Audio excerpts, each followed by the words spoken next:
Hello friends, स्वागत है आपका हमारे YouTube channel UP PCS capsule में। आई होप आप सभी अच्छे होंगे और आपकी तैयारी अच्छी चल रही होगी। आप सभी को पता है हम अपने इस चैनल के माध्यम से यूपी ट्रिपल एससी की वन दरोगा की मुख्य परीक्षा के सिलेबस को टॉपिक बाय टॉपिक कवर कर रहे हैं। तो उसी संबंध में आज हम टॉपिक 25 को डिस्कस करने वाले हैं, जो है फॉरेस्ट इकोलॉजी या वन पारिस्थितिकी। इससे पहले देखिए अब हमारा ये सेकंड लास्ट चैप्टर है, इसके बाद केवल एक ये बचा है। देखिए टॉपिक 20 मैं आपको ऑलरेडी कवर करा चुका हूं, अलग से मैंने नहीं कराया, लेकिन अगर आप देखेंगे मेरे वीडियो तो नेशनल अफॉरेस्टेशन प्रोग्राम वगैरह, national afforestation and eco development board वगैरह आपको मेरे सारे पीडीएफ में मिल जाएगा।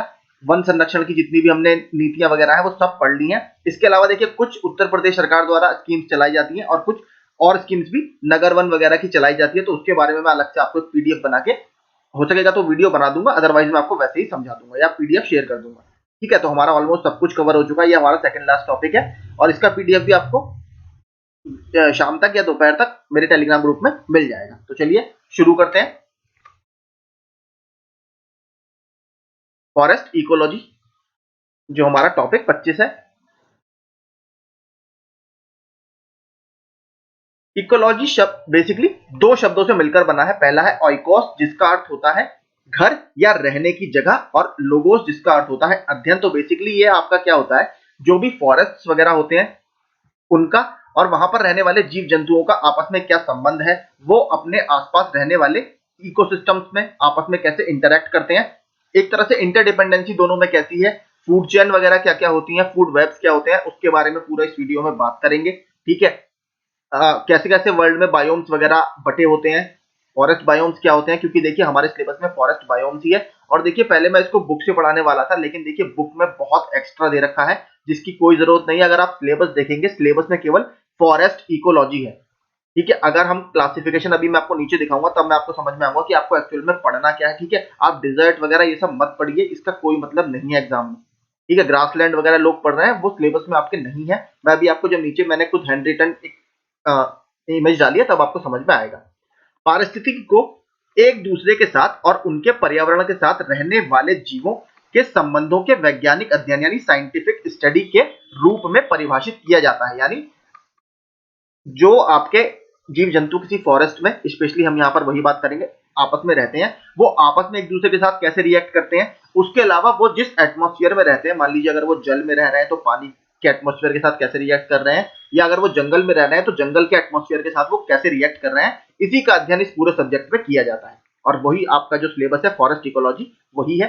पारिस्थितिकी को सर्वप्रथम परिभाषित करने वाले और विस्तृत अध्ययन का श्रेय भी जर्मन जीव वैज्ञानिक अर्नेस्ट हैकल को ही प्राप्त है।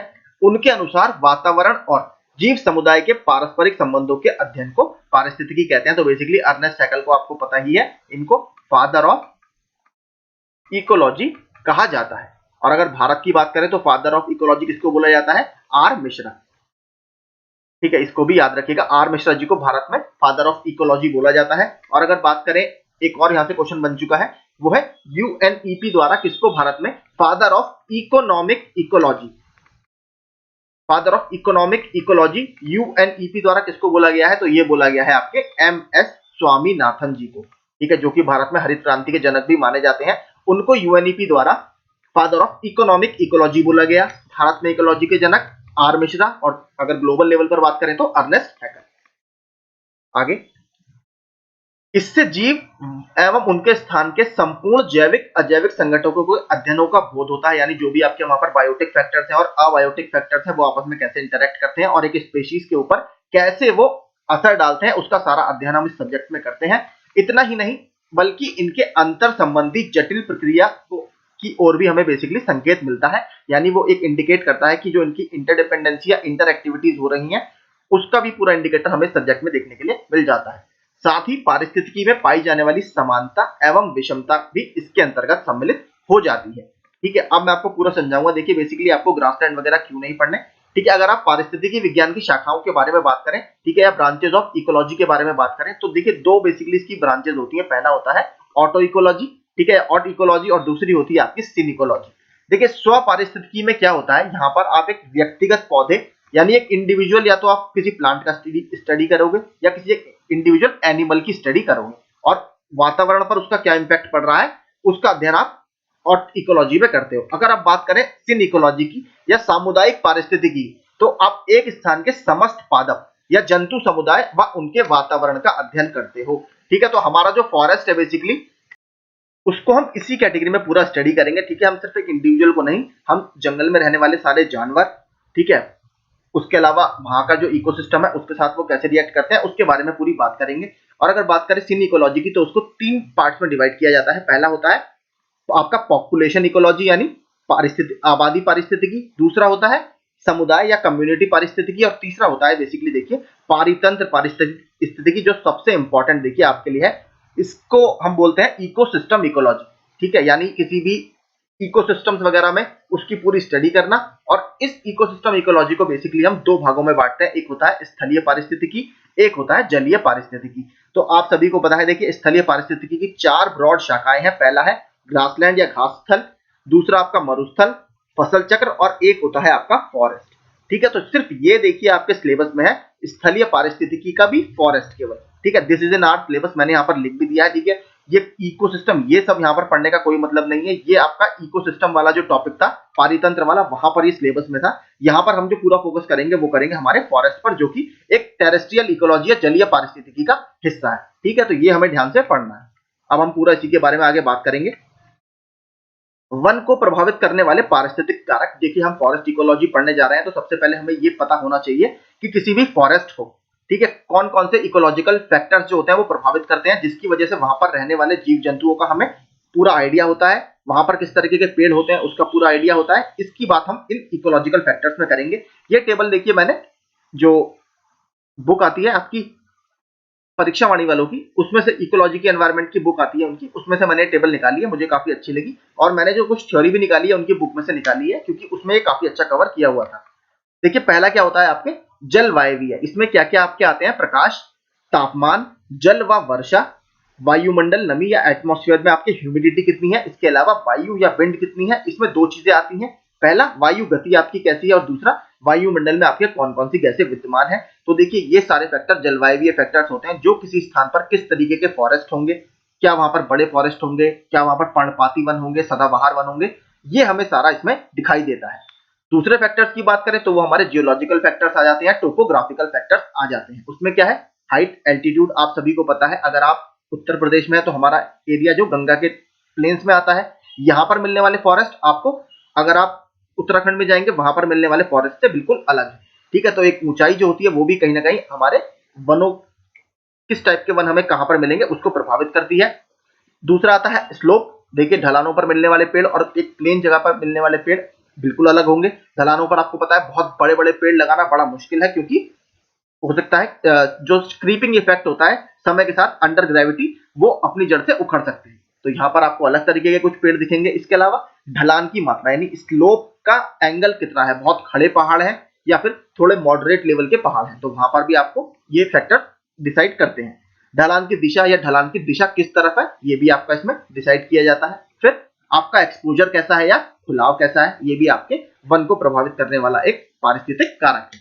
अब बात करते हैं मिट्टी, ये तो काफी बड़ा फैक्टर है। देखिए सॉइल वगैरह कैसी होती है, अगर आपकी सॉइल अच्छी नहीं होगी तो वहां पर क्या इफेक्ट पड़ेगा उसके ऊपर, ये सब हम इसमें बात करेंगे। पहला खनिज पदार्थ या मिनरल मैटर उसमें कैसा है, दूसरा ऑर्गेनिक मैटर या कार्बनिक पदार्थ उसमें कैसा है, तीसरा शैवाल, उसके बाद मृदा जल या सॉइल वाटर, उसके बाद मृदा वायु या सॉइल एयर, बेसिकली इसमें एरेशन कैसा है सॉइल में उसकी बात की जा रही है।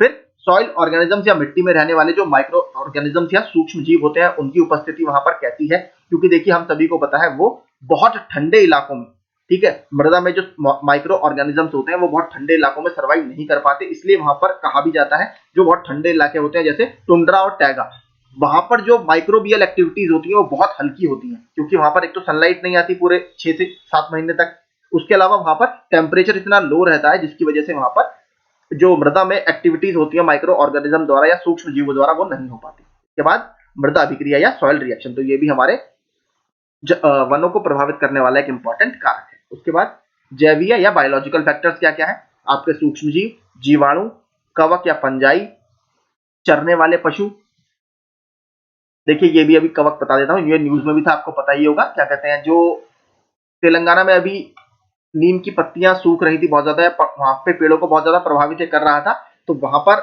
जो इसका कारण बताया गया वो यही कवक या फंजाई बताया गया है। के बाद बात करते हैं चरने वाले पशु, वहां पर ग्रेजिंग एनिमल कैसे हैं, परजीविता या पैरासाइटिज्म कैसा है, सहजीविता या सिम्बायोटिज्म कैसा है, मृतोपजीविता या सेप्रोफाइटिज्म कैसा है, अधिपादपता या एपिफाइटिज्म कैसा है, और कीटभक्षी पौधे। तो ठीक है, ये सारे आपके इकोलॉजिकल फैक्टर्स हैं जो हमारे वनों को प्रभावित करते हैं।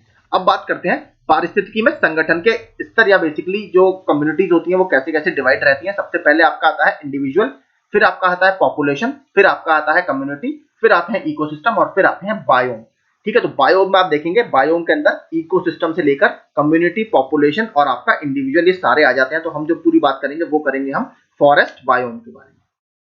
ठीक है, किताबों में देखिए आपके सब है, मैं सब आपके कॉन्सेप्ट यहाँ पर क्लियर करता हुआ चल रहा हूँ कि हम इस टॉपिक को किस वे में कवर करने वाले हैं। तो बायोम में देखिए आपका इकोसिस्टम आ जाएगा, क्योंकि हमें जो मुख्य रूप से पढ़ना है वो क्या पढ़नी है, इकोसिस्टम, इकोलॉजी। और इकोसिस्टम में भी हमें कौन सा पढ़ना है, टेरेस्ट्रियल में। ठीक है, टेरेस्ट्रियल में कौन सा पढ़ना है, फॉरेस्ट। केवल हमें फॉरेस्ट पे पढ़ना है, हमें ग्रासलैंड नहीं पढ़ने, हमें मरुस्थल नहीं पढ़ने, हमें क्रॉपलैंड नहीं पढ़ने। ठीक है, हमें सिर्फ पढ़ना है फॉरेस्ट। तो चलिए शुरू करते हैं पूरा अपना डिटेल डिस्कशन।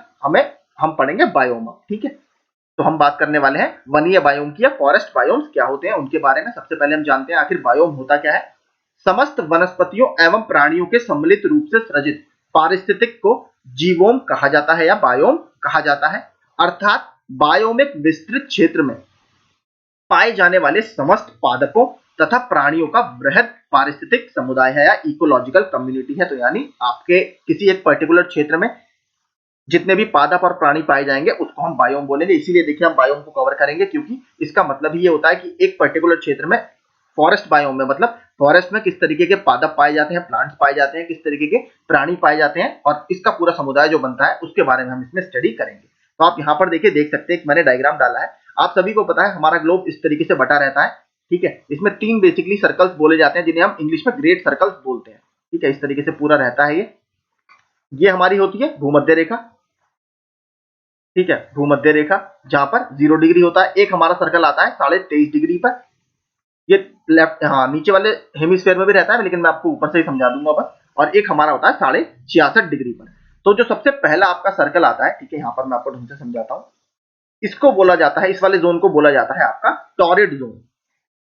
ठीक है, फिर जो आपका यहाँ पर सर्कल आता है 23.5 से 66.5 के बीच, इसको बोला जाता है टेम्परेट जोन। और फिर जो सबसे ऊपर आता है इसको बोला जाता है पोलर या फ्रिजिड जोन, जहां पर आपका बहुत ठंडा तापमान रहता है। तो देखिए जो आपका ये वाला एरिया होता है, यहाँ पर टॉरिड जोन में पूरे साल भर बहुत अच्छी सनलाइट आती है। यहाँ पर बारिश भी काफी अच्छी होती है, क्योंकि यहाँ पर लगातार वाष्पीकरण होता रहता है और बादल बनते रहते हैं और पूरा साइकिल यहाँ पर चलता रहता है। तो इस तरीके से देखिए पूरा डिवीजन इसका किया जाता है कि यहाँ पर टेम्परेचर कैसा है, कैसे वहां पर बारिश हो रही है, कैसी वहां पर मॉइस्चर है। अगर आप यहाँ पर देखेंगे, देखिए ट्रॉपिकल, टेम्परेट, सब आर्कटिक और आर्कटिक, जो मैंने आपको समझाया। ट्रॉपिकल में मतलब जिसे टॉरिड जोन भी बोला जाता है। ठीक है, ये वही है। इसके बाद टेम्परेट आता है आपका, फिर आता है आपका सब आर्कटिक और फिर आता है आपका आर्कटिक। तो अगर आप यहाँ पर देखेंगे ट्रॉपिकल की अगर मैं बात करूं, यानी 0 से 23.5 डिग्री के बीच में, तो अगर आपके यहाँ बारिश बहुत ज्यादा हो रही है तो आपको क्या मिलेंगे, रेन फॉरेस्ट। और अगर आपका टेम्परेचर भी ज्यादा है, देखिए ये तो सीधा सीधा लिंक होगा ही, क्योंकि अगर आपका टेम्परेचर ज्यादा है, ये मान लीजिए अगर आपका वाटर है तो इसका इवेपोरेशन ज्यादा होगा, बादल ज्यादा बनेंगे और आपके यहाँ बारिश ऑब्वियसली ज्यादा होगी। तो इसका आप सीधे देख लीजिए, अगर आपका टेम्परेचर ज्यादा है और आपके यहाँ बारिश ज्यादा हो रही है तो आपको क्या मिलेंगे, ट्रॉपिकल रेन फॉरेस्ट, जो आपको अमेजोन के वर्षावन में देखने के लिए मिलते हैं। उसके अलावा जो अफ्रीका में कांगो रिवर है वहां पर देखने के लिए मिलते हैं, भारत के पश्चिमी घाट में मिलते हैं और नॉर्थ ईस्ट में मिलते हैं, जहां पर आपका मासिन राम वगैरह है मेघालय में। इसके अलावा आपको इंडोनेशिया वगैरह में ये बहुत देखने के लिए मिलते हैं। अगर आप इसी ट्रॉपिकल में देखिए ऐसे एरिया में जाएंगे जहां पर मॉइस्चर थोड़ा कम हो रहा है, यानी आपका टेम्परेचर तो अच्छा है, हॉट है, लेकिन देखिए आपकी क्या हो रही है, बारिश वहां पर इतनी नहीं हो रही। इसका कारण क्या है, देखिए जो कोस्टल एरिया होते हैं वहां पर बारिश होती है ज्यादा। ठीक है, वहां पर इवेपोरेशन रेट अच्छा होता है, लेकिन जैसे जैसे आप कोस्टल एरिया से समुद्र तटीय मैदानों से अंदर की तरफ आएंगे तो क्या होता है, जो विंड होती है वो ड्राई होती जाती है, सूखती जाती है, जिसकी वजह से बारिश इतनी नहीं होती। तो यहाँ पर देखिए टेम्परेचर तो ज्यादा है, लेकिन वेटनेस हमारी क्या हो रही है, हम ड्राई, सूखे की तरफ जा रहे हैं। तो यहाँ पर आपको देखिए क्या मिलेगा, इसको ये बेसिकली इकोटोन वाला एरिया होता है। जब मैंने आपको इकोटोन पढ़ाया था, संक्रामिका पढ़ाया था, तो ये होता है सवाना के घास के मैदान, जिसको आप ट्रॉपिकल ग्रासलैंड बोलते हो। ग्रासलैंड हमारे सिलेबस में नहीं है, मैं सिर्फ आपको समझा रहा हूँ कि इस मैप को आपको समझना कैसे है। ठीक है, जब आप टेम्परेचर आपके पास ज्यादा है लेकिन आपके यहाँ बारिश कम हो रही है, तब आपको वहां पर किस तरीके के पौधे मिलेंगे, तब आपको मिलेंगे घास के मैदान। घास के मैदान में कभी भी जो वृक्ष होते हैं वो घास को सक्सेस नहीं कर पाते, यानी उनकी संख्या कभी भी घास से ज्यादा नहीं हो पाती। इसीलिए यहाँ पर घास जो होता है वो डोमिनेंट होता है, इसीलिए इसको ग्रासलैंड बोला जाता है। ठीक है, क्यों? आप इसमें ऐसा नहीं है वन पेड़ नहीं मिलते, पेड़ लेकिन घास की तुलना में बहुत कम होते हैं। ठीक है, और इसी को देखिए बोला जाता है बड़े शिकारों की भूमि। ये प्रश्न भी यूपी पीसीएस में पूछा गया है। यहाँ पर आपको जिराफ, ठीक है, अफ्रीकन एलिफेंट, ये सब देखने के लिए मिलेगा, इसलिए यहाँ पर बड़े शिकारों की भूमि इसको बोला जाता है। और फिर आप जब और अंदर आएंगे कोस्टल एरिया से, तब आपको मिलेंगे सहारा डिजर्ट, ठीक है, नीचे कालाहारी डिजर्ट, ठीक है, जो बहुत सूखे एरिया होंगे। है सारे, सहारा डिजर्ट आपका ट्रॉपिकल एरिया में पड़ता है, ठीक है, लेकिन आप देखेंगे वहां पर एक जगह आपको कॉन्गो के वर्षा वनों में मिल रही है बारिश, लेकिन आपको अफ्रीका में दूसरी तरफ मिल रहा है डिजर्ट। तो ये देखिए पूरा इस तरीके से वेरी करता है। इसी तरीके से आप इस मैप को समझिएगा, ये मैंने डाला है, ये काफी इंपॉर्टेंट है। ठीक है, अब देखते हैं आगे। वनीय बायोम को विभिन्न क्षेत्रों के जलवायु एवं वहां पर पाए जाने वाले वनस्पति समुदायों के समानता के आधार पर अधोलिखित बायोम में विभाजित किया गया है। सबसे पहले आपका विषुवतीय वन बायोम, जो मैंने अभी आपको समझाया, यानी जो आपके 23.5 डिग्री तक पाए जाते हैं, लेकिन 23.5 भी नहीं, देखिए स्पेसिफिकली ये केवल आपके 10 डिग्री तक ही आपको मिलेंगे। ठीक है, 23.5 बोला जाता है ट्रॉपिकल जोन को, लेकिन जो इस वन का सबसे ज्यादा कंसेंट्रेशन हमें मिलता है वो 10 डिग्री उत्तर से 10 डिग्री दक्षिण तक ही देखने के लिए मिलता है। तो चलिए देखते हैं। इस बायोम का विस्तार सामान्यतः 10 डिग्री उत्तर से 10 डिग्री दक्षिणी अक्षांशों के मध्य पाया जाता है। वर्ष भर उच्च वर्षा, यानी आपकी एनुअल रेनफॉल लगभग 200 सेंटीमीटर से भी ज्यादा यहाँ पर होती है, तथा माफ कीजिएगा तापमान, औसत वार्षिक तापमान 20 डिग्री के कारण, यानी देखिए टेम्परेचर भी यहाँ पर एनुअली ठीक ठाक रहता है। इसी के कारण यहाँ पर सदाबहारी वर्षावन बायोम पाया जाता है। इसका सर्वाधिक विकास एवं विस्तार, जो मैंने आपको बताया था, अमेज़न, कल मैंने क्वेश्चन भी डाला था कि अमेज़न के वर्षा वनों को किस और नाम से भी जाना जाता है, इसको सेलवास के नाम से भी जाना जाता है। इसके अलावा जो अफ्रीका का कॉन्गो रिवर है वहां वाले क्षेत्र में मिलते हैं, तथा इंडो मलेशियन क्षेत्र, यानी इंडोनेशिया और मलेशिया वाला, या हम अगर सही से बोले तो जो दक्षिण पूर्वी एशिया है या साउथ ईस्ट एशिया है, वहां पर भी हमें काफी घने जंगल देखने के लिए मिलते हैं। तो इनका विस्तार हमें यहाँ पर मिलता है। मैं आपको मैप मैंने सब लगाया, आपको अच्छे से समझ में आएगा। भारत में इस बायोम का विस्तार पश्चिमी घाट यानी वेस्टर्न घाट, अंडमान और निकोबार द्वीप समूह और उत्तर पूर्व के कुछ हिस्सों में हमें ये देखने के लिए मिलता है। देखिए आप यहाँ पर देख सकते हो पूरा एरिया, ये हमारा नॉर्थ ईस्ट वाला एरिया है। यहाँ पर आपको जैंतिया की पहाड़ियां देखने के लिए मिलेंगी, गारो खासी कुछ असम के हिस्से हैं। इसके अलावा पूरा वेस्टर्न घाट हमारा, और यहाँ पर आपका ये अगर आप देखेंगे थोड़ा सा अंडमान निकोबार का एरिया, वहां पर भी हमें ये देखने के लिए मिलते हैं। यह बायोम पादप विकास तथा वृद्धि हेतु अनुकूलतम दशाएं या ऑप्टिमम कंडीशंस प्रदान करता है। कारण स्वरूप इस बायोम की प्राथमिक उत्पादकता सर्वाधिक है, या इसको एनपीपी बोला जाता है, नेट प्राइमरी प्रोडक्टिविटी सबसे ज्यादा है। ये हमने क्विज में भी किया था कि इन ऑप्शन दिए थे कि इन चारों में से किसकी प्राथमिक उत्पादकता सबसे ज्यादा है, तो जो ट्रॉपिकल रेन फॉरेस्ट होते हैं या विषुवतीय वन बायोम होता है उसकी प्रोडक्टिविटी सबसे ज्यादा है। ज्ञातव्य है कि इस बायोम का क्षेत्रफल समस्त विश्व का मात्र 13% है, परंतु विश्व के कुल नेट प्राथमिक उत्पादन में, जिसकी मैं आपसे बात कर रहा हूं, यहाँ पर 40% उत्पादन होता है। आप देखिए इस तरीके के वन केवल आपको पूरी दुनिया में 13% एरिया में देखने के लिए मिलते हैं, लेकिन अगर आप उत्पादकता की बात करें तो ये लगभग 40% हमारी पृथ्वी पर होने वाले उत्पादन का भाग है। नेट प्राइमरी प्रोडक्टिविटी 40% केवल इन 13% से होती है। तो इसलिए देखिए अमेज़न के वर्षा वनों को क्या बोला जाता है, लंग्स ऑफ द फॉरेस्ट, या पृथ्वी के फेफड़े, क्योंकि उनकी प्रोडक्टिविटी इतनी ज्यादा है, या वो ऑक्सीजन इतनी अच्छी मात्रा में प्रोड्यूस करते हैं कि वो कहीं ना कहीं पूरी ग्लोबल कम्युनिटी को उससे मदद मिलती है। यह बायोम सबसे अधिक घना व सर्वाधिक जीवभार या बायोमास वाला बायोम है। अमेज़न बेसिन में इसे सेलवास के नाम से जाना जाता है। देखिए जो मैंने आपको बताया था, अमेज़न के बेसिन में, अमेज़न नदी के आसपास के इलाकों में इसे सेलवास के नाम से जाना जाता है।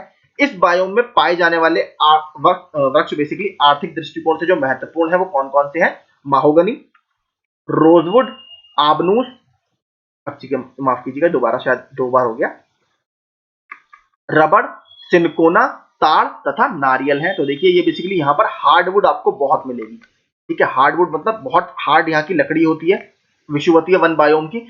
ये बेसिकली कागज वगैरह बनाने में इतना इसका यूज नहीं होता, मोस्टली ये फर्नीचर वगैरह या फिर डेकोरेटिव जो आपके आइटम्स होते हैं वो इससे बनाए जाते हैं।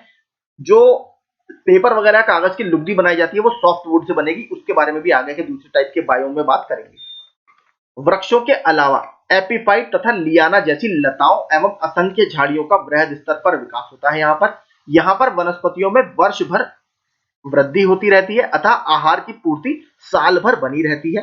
परिणाम स्वरूप प्राणियों को प्रवास यानी माइग्रेशन नहीं करना पड़ता, यानी साल भर में कोई भी टाइम ऐसा नहीं आता कि किसी एक क्षेत्र में आपके पास भोजन की कमी हो जाए। देखिए पशु एक स्थान से दूसरे स्थान पर कब जाएंगे, जब उन्हें वहां पर पर्याप्त मात्रा में भोजन या उनका जो एक बेस है वो ना मिले खाने का।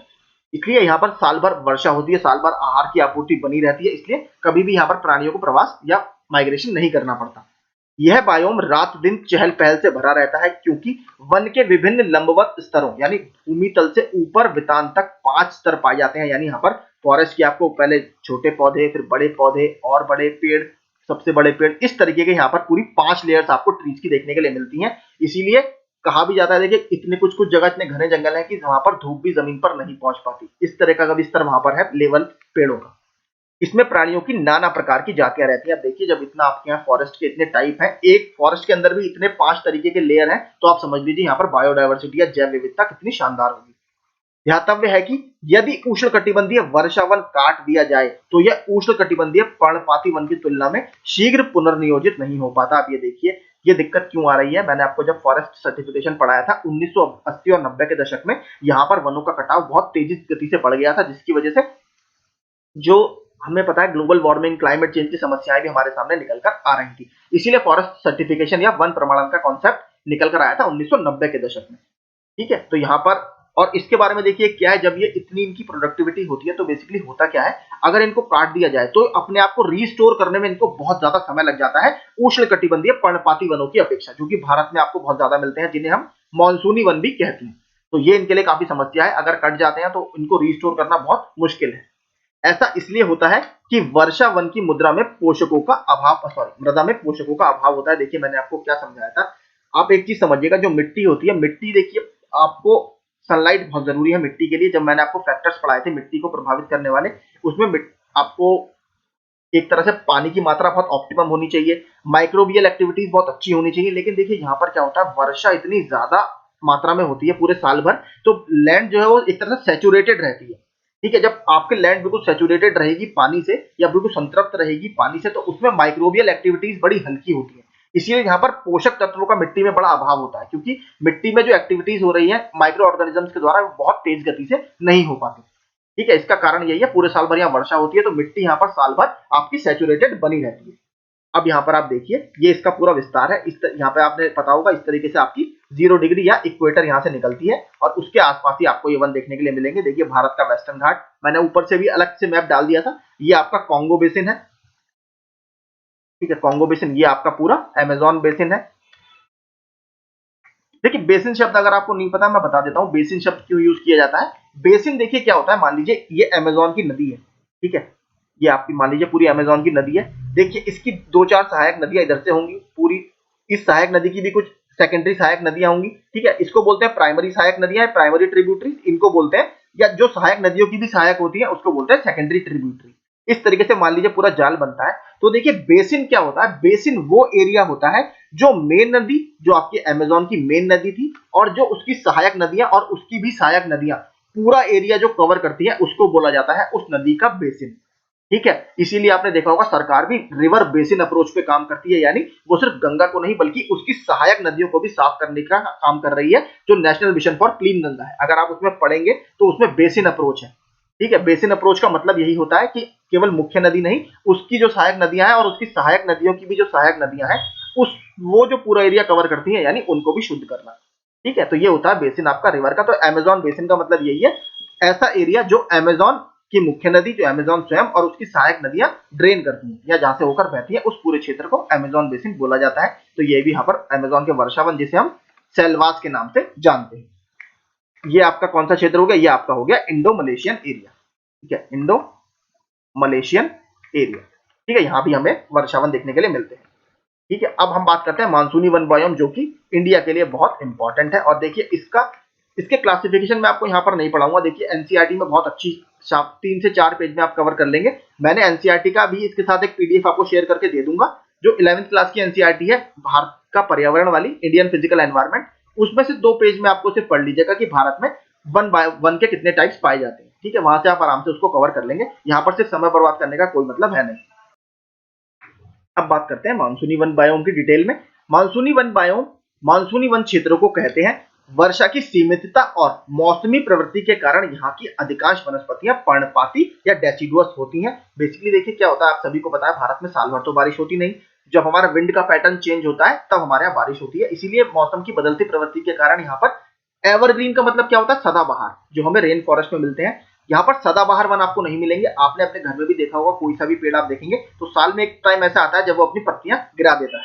ठीक है, तो इसलिए यहाँ पर हमें बहुत ज्यादा डेसिडुअस या पत्तियां गिराने वाले वन या पर्णपाती वन देखने के लिए मिलते हैं, तथा शरद काल के अंत में अपनी पत्तियां इनकी गिर जाती हैं। बर्मा, वियतनाम, कंबोडिया, उत्तर पूर्वी ऑस्ट्रेलिया, साउथ अफ्रीका, दक्षिणी चीन, दक्षिणी पूर्वी संयुक्त राज्य अमेरिका, दक्षिणी ब्राजील तथा उत्तर पूर्वी भारत में मानसूनी वन पाए जाते हैं। ठीक है, और अगर बात करें, मैंने इसका भी मैप डाला है तो नीचे से आपको समझ में आ जाएगा।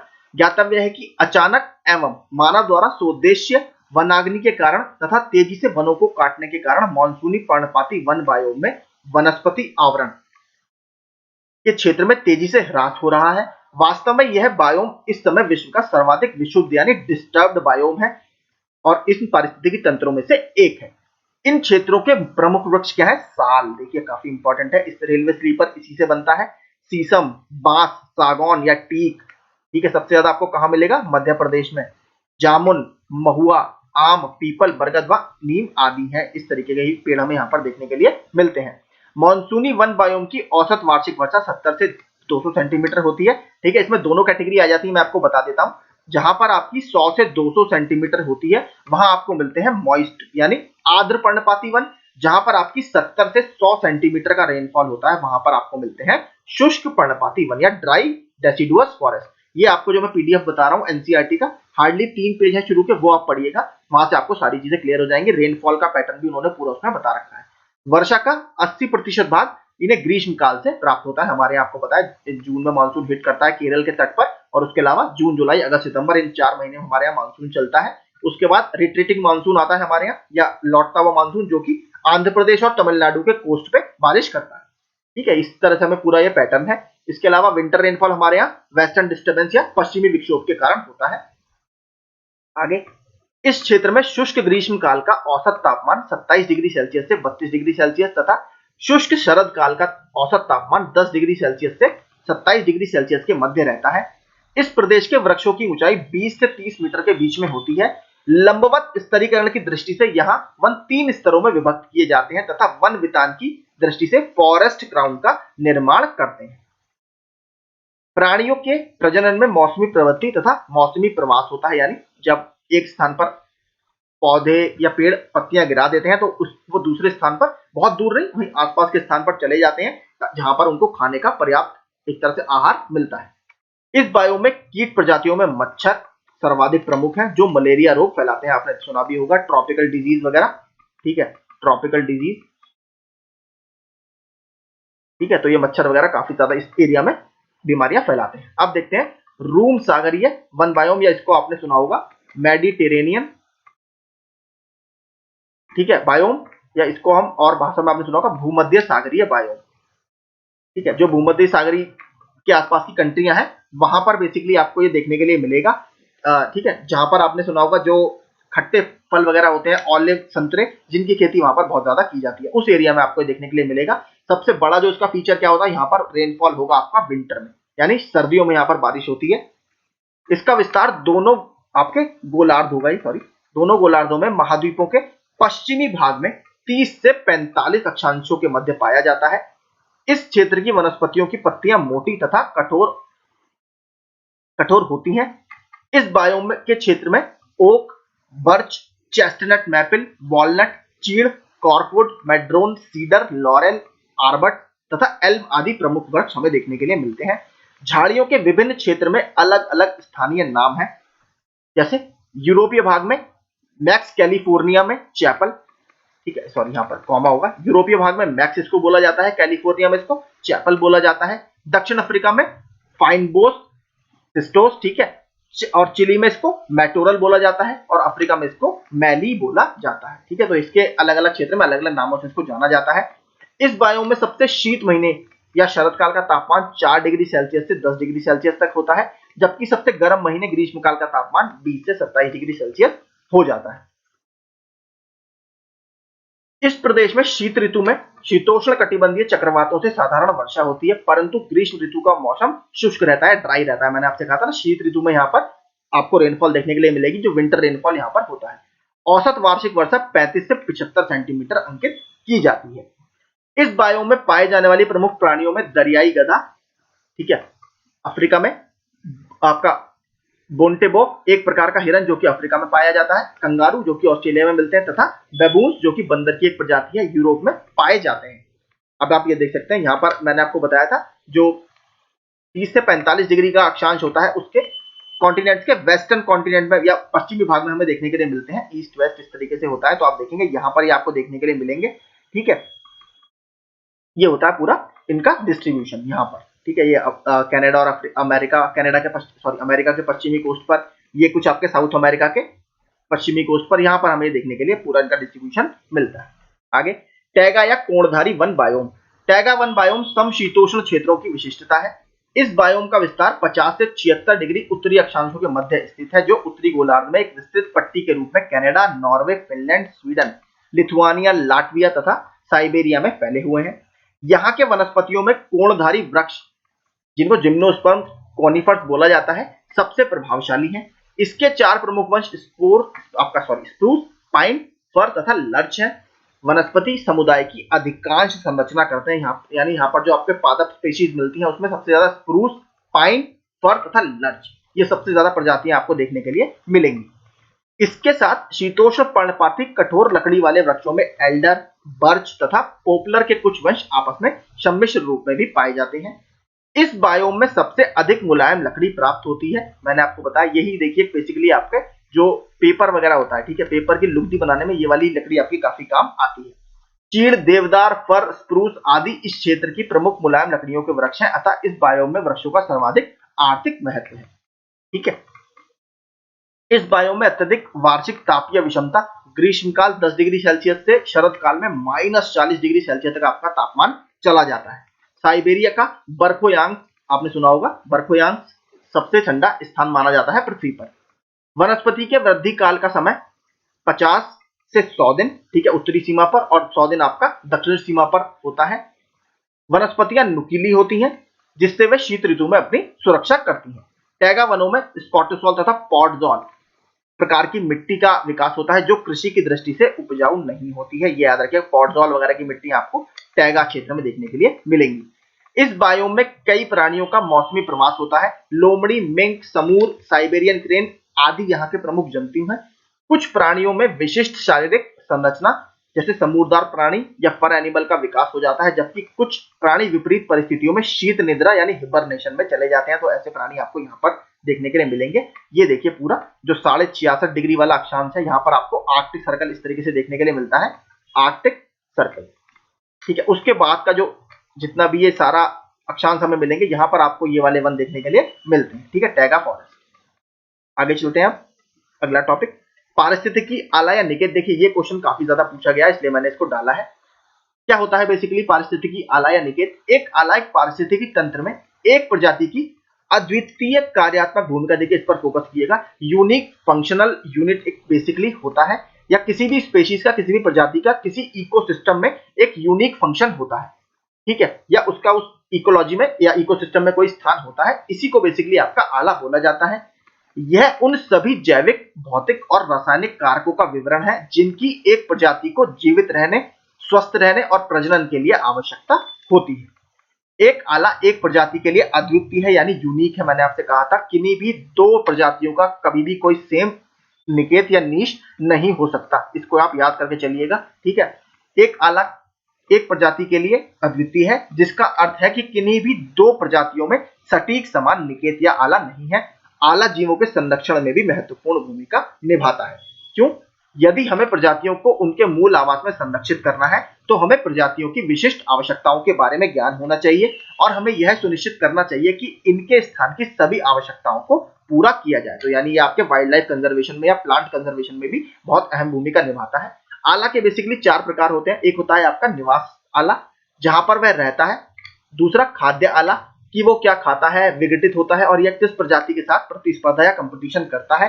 प्रजनन आला, यह कैसे और कब पुनरुत्पादित करता है, और इसके अलावा भौतिक और रासायनिक आला यानी तापमान, भूमि का आकार, भूमि का ढलान, आर्द्रता और अन्य विशेषताएं जो उसको प्रभावित करती हैं वो कैसी।